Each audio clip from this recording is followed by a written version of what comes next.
ಇವತ್ತೇನು ಉಡಿ ವಿಜಯಕುಮಾರ್ ಅವರು ಕಳೆದ ಸಾರ್ವತ್ರಿಕ ವಿಧಾನಸಭಾ ಚುನಾವಣೆಯಲ್ಲಿ ಸ್ವಾಭಿಮಾನ ಜನತಾ ಪಕ್ಷದಿಂದ ಅಂತಿಮವಾಗಿ ಅವರಿಗೆ ಟಿಕೆಟ್ ಸಿಕ್ಕದೆ ಹೋದಂತ ಹಿನ್ನೆಲೆಯಲ್ಲಿ ಸ್ಪರ್ಧೆ ಮಾಡಬೇಕಾದಂತ ಸಂದಿಗ್ಧ ಪರಿಸ್ಥಿತಿ ಬಂತು.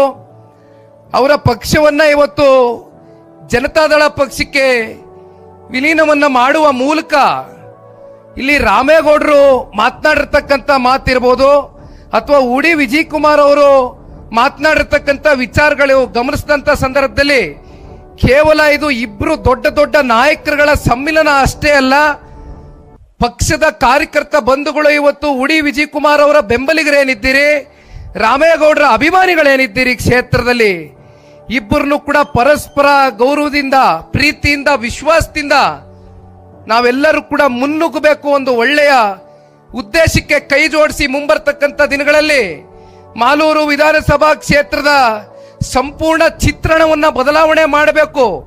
ಒಟ್ಟಾರೆಯಾಗಿ ಕ್ಷೇತ್ರದಲ್ಲಿ ಅಭಿವೃದ್ಧಿ ಅಂತಕ್ಕಂಥದ್ದು ಸಂಪೂರ್ಣವಾಗಿ ಏನು ಕುಂಠಿತಗೊಂಡಿದೆ, ಕುಸಿತೋಗಿದೆ. ಅದಕ್ಕೆ ಒಂದು ಹೊಸ ವೇಗವನ್ನ ಕೊಡಬೇಕು, ಒಂದು ಹೊಸ ಚೈತನ್ಯವನ್ನ ತುಂಬಿಸಬೇಕು ಅಂತಕ್ಕಂಥ ದೃಷ್ಟಿಯಿಂದ ಇವತ್ತು ಇಬ್ರು ನಾಯಕರುಗಳು, ಇಬ್ರು ಬೆಂಬಲಿಗರಿಗೆ ಸ್ಪಷ್ಟವಾದಂತ ಸಂದೇಶವನ್ನ ಕೊಟ್ಟಿರ್ತಕ್ಕಂಥದ್ದನ್ನ ನೋಡಿದ್ರೆ 100ಕ್ಕೆ 100ರಷ್ಟು ಯಾರು ಕೂಡ ಅನುಮಾನ ಪಡ್ತಕ್ಕಂಥದ್ದು ಬೇಡ.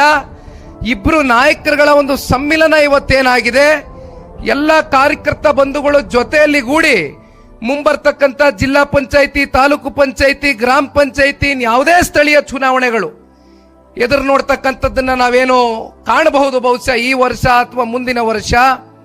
ಅದೆಲ್ಲದಕ್ಕೂ ಕೂಡ ನಾವು ನೀವೆಲ್ಲರೂ ಕೂಡ ತಯಾರಾಗಬೇಕಾಗ್ತದೆ. ಕಾರಣ, ನಾನು ಅನೇಕ ಕಡೆ ಭಾಷಣ ಮಾಡಬೇಕಾದ್ರೆ ಒಂದು ಮಾತನ್ನ ಹೇಳಿದ್ದೇನೆ. ನಮ್ಮನ್ನ ಸಂಸದರಾಗಿ ಮಾಡ್ತಕ್ಕಂಥದ್ದಕ್ಕೆ, ನಮ್ಮ ಪಕ್ಷದಲ್ಲಿ ನೀವು ಶಾಸಕ ಸ್ಥಾನವನ್ನ ಕೊಡ್ತಕ್ಕಂಥದ್ದಕ್ಕೆ ನೀವು ಮಾಡ್ತಕ್ಕಂಥ ಹೋರಾಟ, ಆ ಹೋರಾಟಕ್ಕೆ ಇವತ್ತು ಬೆಂಬಲವಾಗಿ ನಿಂತ್ಕೊಳ್ಬೇಕಾಗಿರ್ತಕ್ಕಂಥದ್ದು ಜನತಾದಳ ಪಕ್ಷದ ಕರ್ತವ್ಯ.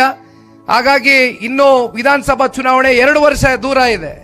ಅದಕ್ಕಿಂತ ಮುಂಚಿತವಾಗಿ ಬರ್ತಕ್ಕಂಥದ್ದು ನಮ್ಮ ಕಾರ್ಯಕರ್ತರ ಚುನಾವಣೆ. ನಮ್ಮ ಕಾರ್ಯಕರ್ತರಿಗೆ ಅಧಿಕಾರವನ್ನ ಕೊಡಿಸಬೇಕು. ಕಾರ್ಯಕರ್ತರ ಕೈಲಿ ಅಧಿಕಾರದ ಚುಕ್ಕಾಣಿಯನ್ನ ಹಿಡಿದು ಮಾಲೂರು ಕ್ಷೇತ್ರದ ಸರ್ವತೋಮುಖ ಅಭಿವೃದ್ಧಿಗೆ ನೀವೆಲ್ಲರೂ ಕೂಡ ಮುಖ್ಯವಾದಂತ ಪಾತ್ರಧಾರಿಗಳಾಗಬೇಕು ಅಂತಕ್ಕಂಥ ಭಾವನೆಯಿಂದ ನಾವು ನೀವೆಲ್ಲರೂ ಕೂಡ ಹೆಜ್ಜೆ ಹಾಕೋಣ.